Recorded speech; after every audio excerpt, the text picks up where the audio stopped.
Hello guys, this video isn't just another summary of Apple's Vision Pro headset. We've all seen the keynote, read the product page and watched the early impressions. This video aims to provide a different perspective and dive deeper into the headset's features and potentials.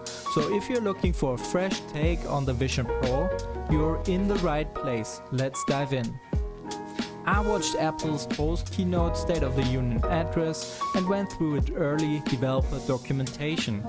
I discovered how Vision Pro works, and I will now share with you that information, more focusing on its functionality rather than its definition. When I researched the documentation, it became clear to me that the headset is capable of providing traditional VR experiences. However, Apple's intention is not solely focused on that. They want the headset to seamlessly integrate with your current environment, allowing reality apps to run in 3 different ways. The first way is through window. This window can be a single 2D pane or multiple panes across multiple windows, similar to how apps appear on the Mac desktop. Alternatively, it can be a 2D pane with 3D objects attached to it. During a demonstration, they showed a window with a satellite floating in front of it. As you move your head or even your whole body around the room, you can walk around the pane and observe the 3D objects staying in place in space.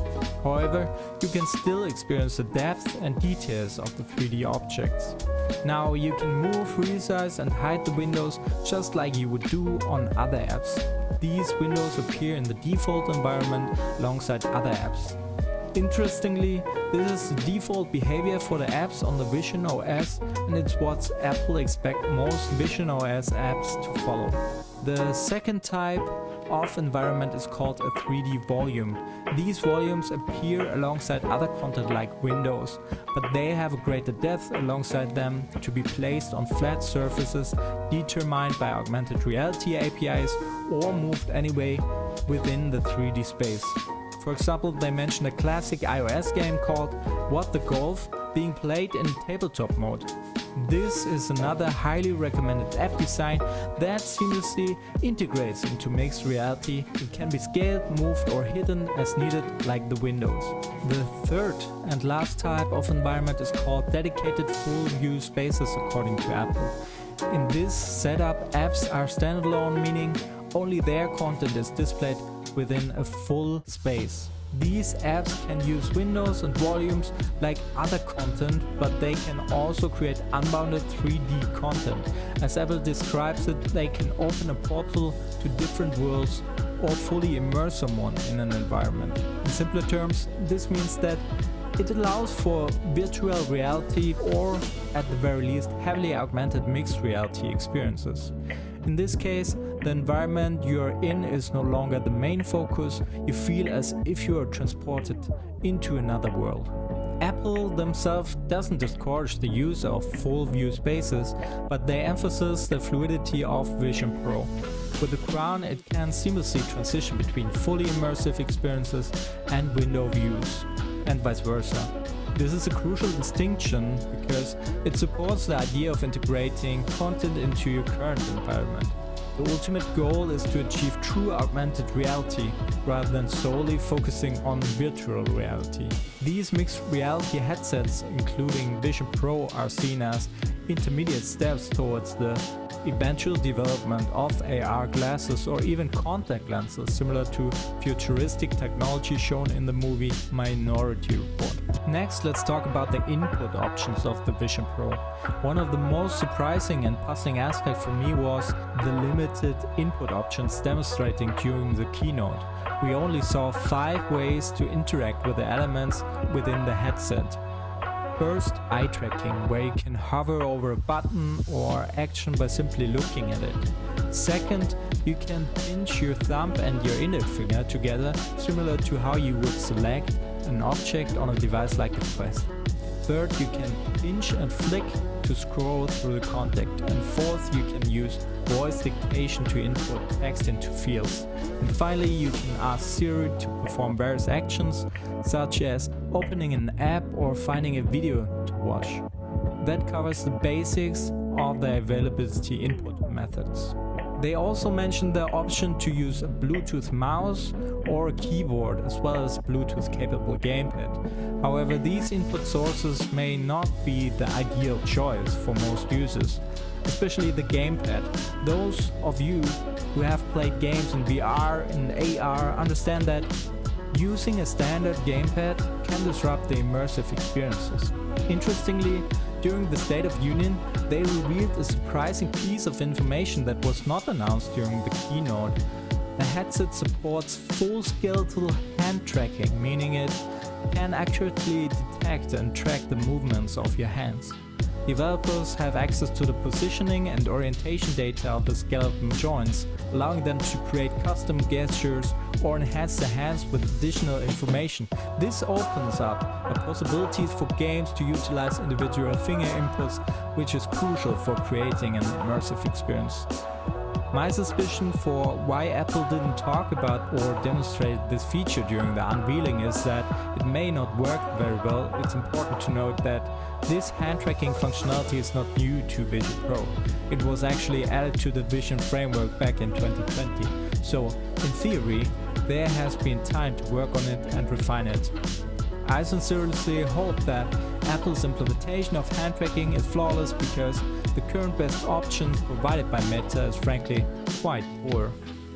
Thankfully, despite initial reports of a steep learning curve, most attendees of the event eventually found the hand tracking to feel natural.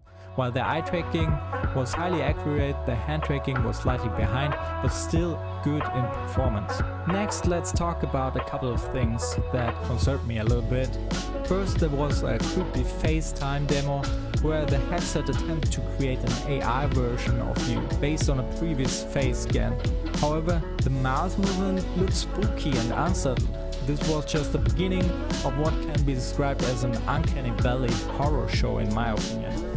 In the State of Union, Apple expanded on the recreations, mentioning something called spatial personas. In the future, Vision Pro users will be able to go beyond the limitation of FaceTime tile and interact with others in a shared space. They would be able to see each other's actions, even remotely, and collaborate in real time, aiming for natural interactions. It's unclear how these AI-generated faces can appear natural, but perhaps they could improve over time and look better. This focus on realistic AI replications of humans in virtual spaces seemed odd and added to the dystopian atmosphere of the event. While the demos might have been presented ambitious possibilities, it can remain uncertain if they will actually materialize in the platform. Early reports from attendees who had the opportunities to try the Vision Pro at the event were highly positive. The impressive engineering behind the displays, for example, the advanced sensor suite, powerful standalone processor, and improved hand tracking capabilities all contribute to the potential success of the device. However, the concern lies in the lack of new experiences beyond what was demonstrated in the keynote. Apple seemed to be leaving it up to the developers to explore and create innovative use cases for the headset. While watching 3D videos in a virtual movie theater, using the device as an external display for a Mac, browsing the web with gesture control, and engaging in mindfulness apps are exciting. However, these experiences have been available for VR for several years, albeit with slightly inferior quality.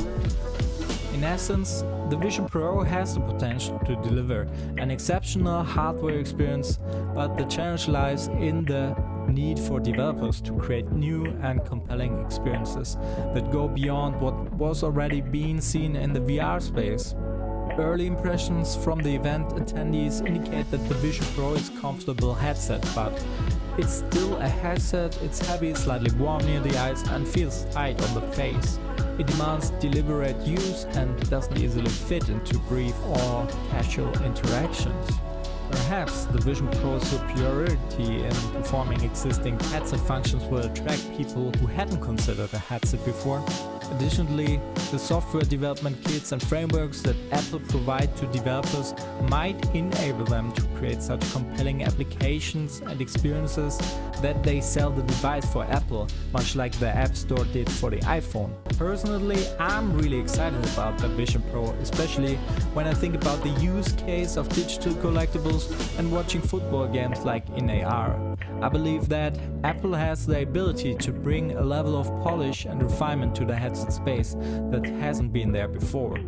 The technological advancements in the Vision Pro are certainly promising, and there's anticipation for a superior user experience compared to other inside-out headsets on the market. However, I think we have still a long way to go, and I would love what you think about the future of the Vision Pro and augmented reality in general. Comment down below, guys. See you until the next time. Bye bye, guys.